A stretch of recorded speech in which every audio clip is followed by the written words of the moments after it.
now, Congressman Joe Crowley, Democrat from New York. He's a member of the House Ways and Means Committee. Congressman, can you believe Republicans are playing games with disaster relief? I'm shocked. Reverend, I can't believe it. It's mind-boggling. It's unfortunately par for the course.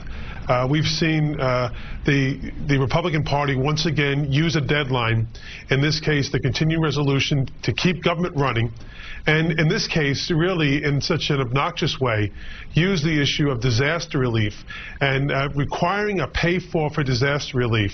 To remind your viewers, when we went into war in Iraq and Afghanistan, no one asked how much it would cost. When Halliburton was building roads and bridges and schools in Afghanistan and Iraq, no one asked what the cost was. But we get hit by tornadoes, by hurricanes, wildfires, and all of a sudden my Republican colleagues say, well, how are we going to pay for this? You know, these are natural disasters. We've traditionally not paid for them immediately because we don't ask questions. We just fix. We build it back. We build America back. And it really is unfortunate to use this as the linchpin here in terms of the last minute and to hold up the continuing resolution on this. And in fact, Reverend Al, it actually is a job cutter. They want to take money out of the green energy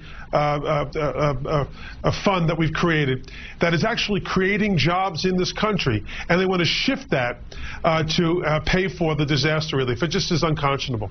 Well, and then when you talk about job creation and when you talk about taking care of the middle class and the poor, they call it class warfare. Right. Paul Krugman wrote a piece today in the New York Times that I think is worth noting, where he says, and I'm quoting Krugman, he says, it amounts to a demand that a small number of very lucky people be exempted from the social contract that applies to everyone else. And that is what real class warfare looks like. And he was really had addressed the statement that had been made by Elizabeth Warren that no one got rich by themselves in this country, yet they act as though everyone in the middle class, everyone in the lower class ought to lift themselves by their bootstraps when we've been left with no boots. That's right.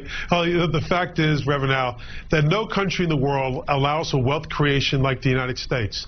Not Great Britain, not our friends in France or Germany. And in fact, the only other countries, similar types of wealth creation are dictatorships, and you have to pick the right side. This is a wonderful country, and I think what people are looking for, what the American people want, is to see Washington working together in a bipartisan way.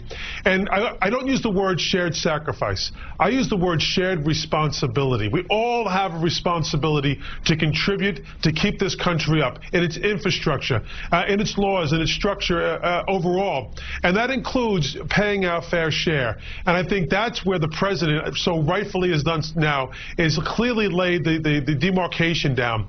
They are for cuts to welfare, Social Security, and to Medicare, and not for a shared sacrifice, or in this case, not for a shared responsible action, asking the wealthiest country to pay their fair share.